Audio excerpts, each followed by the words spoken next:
It is Sunday. The Miami Dolphins are not practicing today. You thought I was going to take the day off? Are you crazy?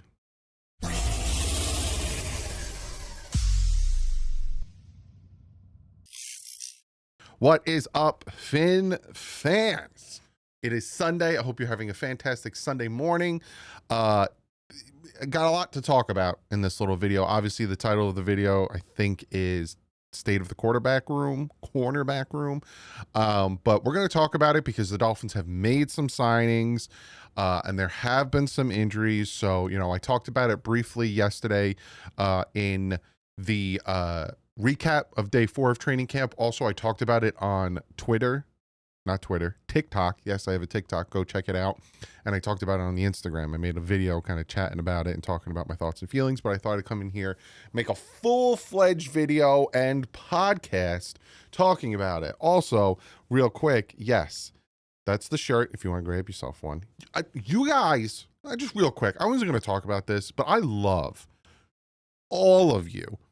I think like 50-something of you have bought, or one of you have bought 50-something of these shirts. Are you kidding me? Amazing. I didn't expect, and I expected like 5 to be sold. You guys are absolutely amazing. Again, if you did go and grab yourself a shirt, I have a ton of different stuff on there. Please, if you would like to get a shout out, just send me a pic. You could be holding the shirt and be like, oh, or whatever. I really want to shout you guys out for grabbing that. But what I was talking about, and what some of you might be listening to, is the podcast. I have been more diligent to be putting, especially with the training camp recaps, on the podcast. So some of you are actually listening to this right now on the podcast. This is the name of it, presented by Hog Media. DouglieDoWrong, a show about the Miami Dolphins. You can go check it out. Spotify. I think it's on iTunes. I don't know. You let me know. But go give it a good rating. Let me know and go. You can listen to it now while you're jogging and doing other stuff. One last thing, and we'll jump into this. I have to shout out today's sponsor, a good friend of mine. I'll be hanging out with him when I'm down for training camp. Sean Sleipler of Clean the World does fantastic things for people of need, whether it's third world countries, natural disasters, or the homeless. Speaking of natural disasters, apparently there are wildfires in Canada right now. I'm actually seeing the effects of it here in Jersey. Shout out to my guy Reason. Hopefully he's okay up in Canada with these wildfires. Hopefully it's not affecting him. But this is what Sean does. He goes and he helps people and he brings them clean water with the Wash Foundation. He does so much great stuff. Go check him out, cleantheworld.org. And if you have the ability to donate or help or grab some shirts, he has really comfortable wash your hands, bro shirts. Go check him out. So let's jump into this. So the Miami Dolphins are dealing with some injuries, with BJ Adams getting banged up. Obviously, Cater Kohu got banged up. And from what we heard on the NFL Network, the NFL Network was at training camp. Tua Tagovailoa sat down. He chatted. He talked about the fact of him sliding more. He talked about him and saying what he said publicly about Tyreek is not about a dig at him, more about just holding each other accountable, because that's what essentially they're doing now. The camaraderie, all that stuff. You can go check it out on NFL Network or probably NFL.com.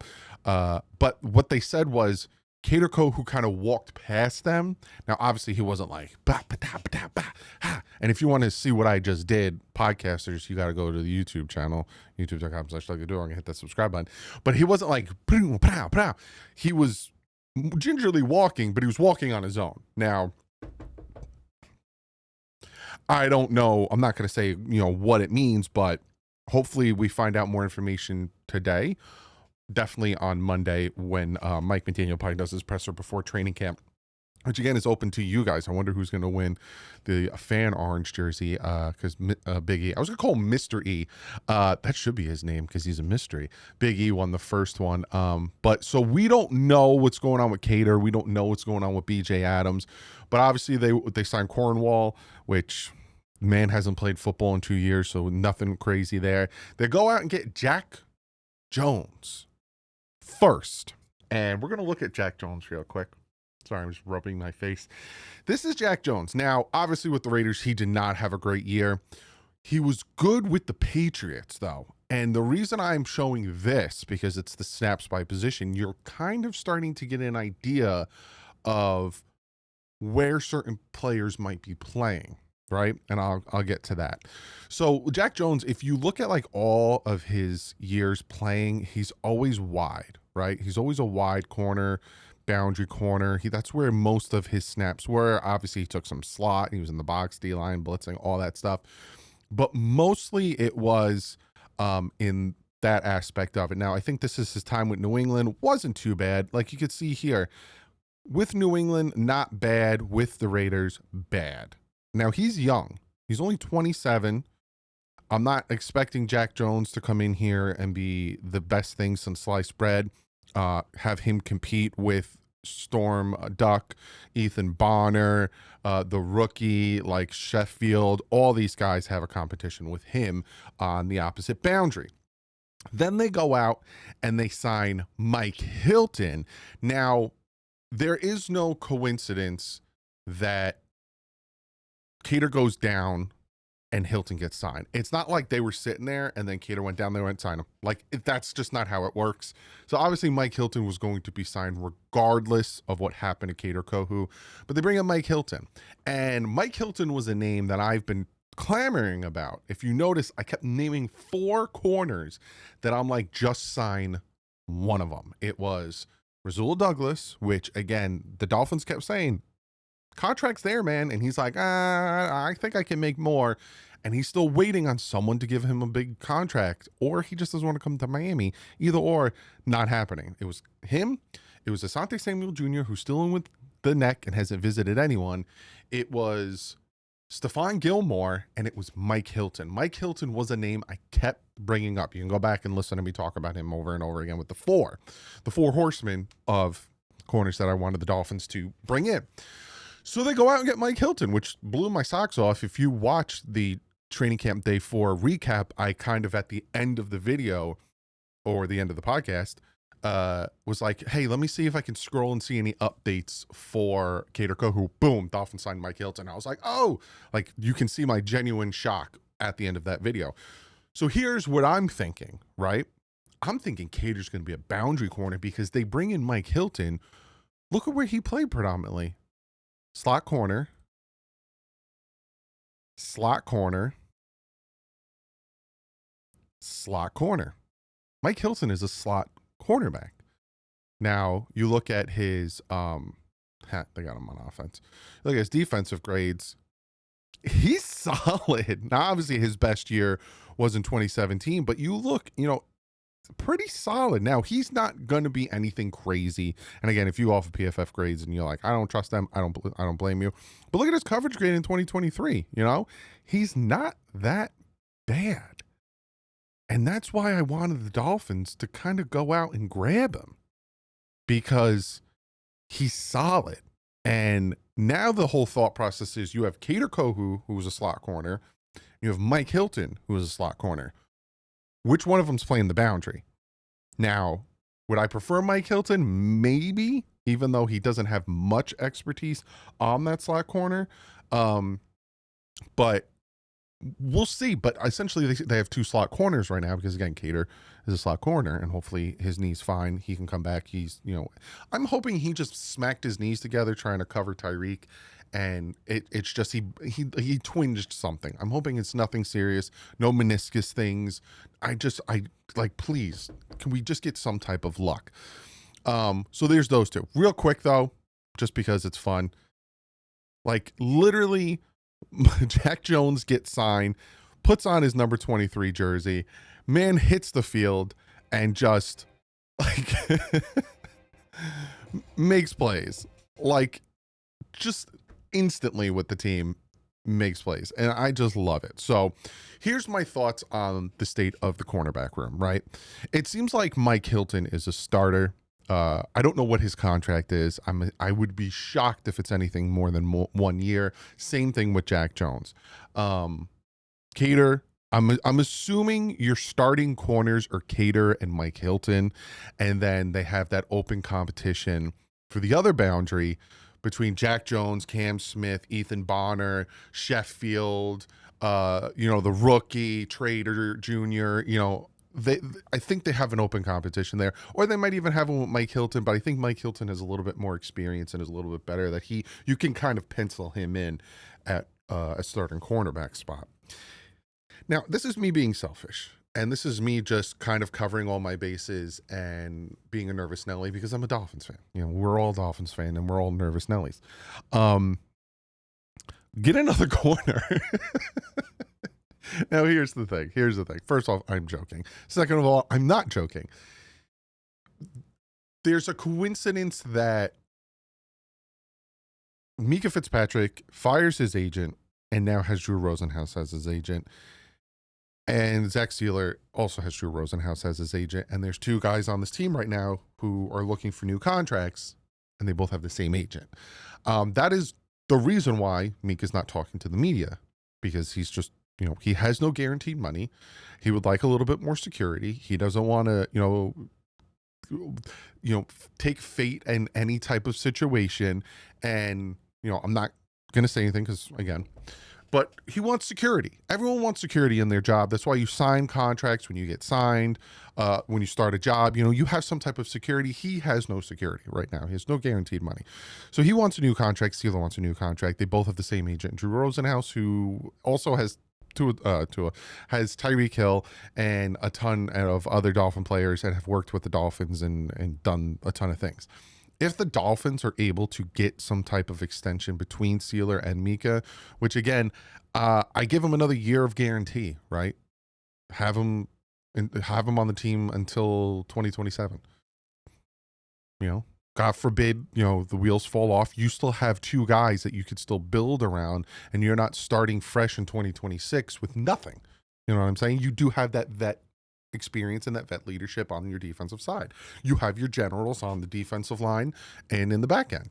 That's my thoughts. And, if I see the future, and if I'm the owner, I'm not upset with that. Okay, if the GM's gone, I'm stuck with these two. No, these are two reliable, good, dependent players, locker room guys, leaders. So what is my point of this? And if we're talking about corners and I'm talking about Mika and Sealer, you do their contracts, and I'll pull it up. You save money. And by saving money, you create cap space. Now, the Dolphins rarely ever go into the season with no money, right? At all. They always have at least 10 million in cap space. Right now, they have 1 million in cap space because we don't know the situation on Mike Hilton or, any of these other guys. But you look at Mika Fitzpatrick's contract. He's getting $15.5 million. Nothing is guaranteed. There's nothing. They literally can cut him today and save $15.5 million. They could trade him right now and save $15.5 million. No guarantees or anything, but it's a $15.5 million cap hit. And Zach Sealer is a $12.4 million cap hit. You give them extensions, you can probably knock down Mika's to probably about 10 million. You save about 5. You could probably get about 10 million in cap space from working those two extensions. And again, this isn't about restructuring where you take the money and you kick it down the road. It's about giving extra year, right? It's about structuring it differently and giving the extension. And then there's also like Brooks, who's getting 11 million. There's Aaron Brewer, who's getting 8. There's guys that you can give extensions to if you feel like, hey, I could build around him, or he could be a future player like Brewer. I'm pretty sure, again, if the wheels fall off and a new GM and head coach come in, you would like to have a center who PFF has ranked the 7th best center in the NFL. Give him a little bit of extension, but he's only making $8 million this year, so there's not much that you can really save from that. But the whole point of me rambling on about that is you can go out and get another corner. Go out and get Stephon Gilmore. He's going to be cheap. The corners that are out there right now are going to be cheap, like real cheap. I'm tell you who like the best that's out there right now. They're not going to be expensive. And the ones that are going to be expensive are still out there for a reason, because they want too much. Hence, Rasul Douglas hasn't signed with anybody because he wants too much. Asante Samuel Jr., he hasn't signed with anyone, but that's because he has the neck injury. Mike Hilton, we signed with him. So Mike Hilton on PFF has so they have him ranked as the 16th best corner out of 116, which is nice to hear. They had him 3 years, 9.5 million a year. I doubt he got that with Miami, but again, we'll see. But like Stephon Gilmore, they have him at 1 year, 6 million. So, go out there and grab another guy. But I think Rasul Douglas, I think Asante Samuel Jr. isn't getting signed because of his neck, and they need more of assurance of his neck. And I think Rasul Douglas isn't getting signed anywhere because he wants, you look at PFF and what they're saying, projected contract. If he wants that, 13 million a year, he's not getting signed this year. There's no team. He met with, I think, 2 or 3 teams, one being Miami. Look at the drop off. Right. And again, you can go PFF or whatever, but still it's a big drop off. Again, here's Mike Hilton. There's not that big of a drop off. He's still very solid. So I would still maybe, you can't have enough corners. That's my whole thought process on this whole thing. You can't have enough corners, especially because, you're looking at what's happening right now and all the injuries, and it's just really sucky and scary. Same thing with receivers. You can't have enough receivers. So comment below. Let me know what you guys think. What's your thoughts on the Mike Hilton signing? Jack Jones, what's your thought on that signing? I will let you know as soon as I know about Cater. If it's anything serious, I'll make a short, if anything. But I will definitely know as soon as I hear any word, even if it's not breaking news from Adam Schefter or anyone. Like, I'm going to keep asking people, like, hey, do you know anything? And I'm going to hit up Omar and Alan and be like, do you guys know anything? So I can get you the news ASAP. If you're listening to the podcast, thank you. Rate it. Let me know what you think. This is a short podcast. It's only about 15-16 minutes. But if you want to see the things I'm talking about, you can go over and subscribe to the YouTube channel. And again, to anyone, you can go check out the podcast. I will see you tomorrow. Tomorrow is open again. Training camp tomorrow. Pads on Tuesday. Then they have Wednesday, and then they're off Thursday, and then Friday, Saturday, Sunday, I think they are back on. So it's going to be interesting. Also, I am getting an interview in with Warren Sharp. I'll be adding that to my repertoire of videos. Again, I don't take off. So hit the subscribe button. We're very close to 52,000, I think I'm at. I don't remember, 53,000. I'm a horrible human being for not knowing how many of you amazing human beings subscribe to this channel. 53. We are almost at 52,500, halfway to 53,000. So again, go check it out. So again, if you want to, check out the podcast, check out Clean the World, and hit the subscribe button. I'll see you tomorrow. Like usual, stay classy. If in top.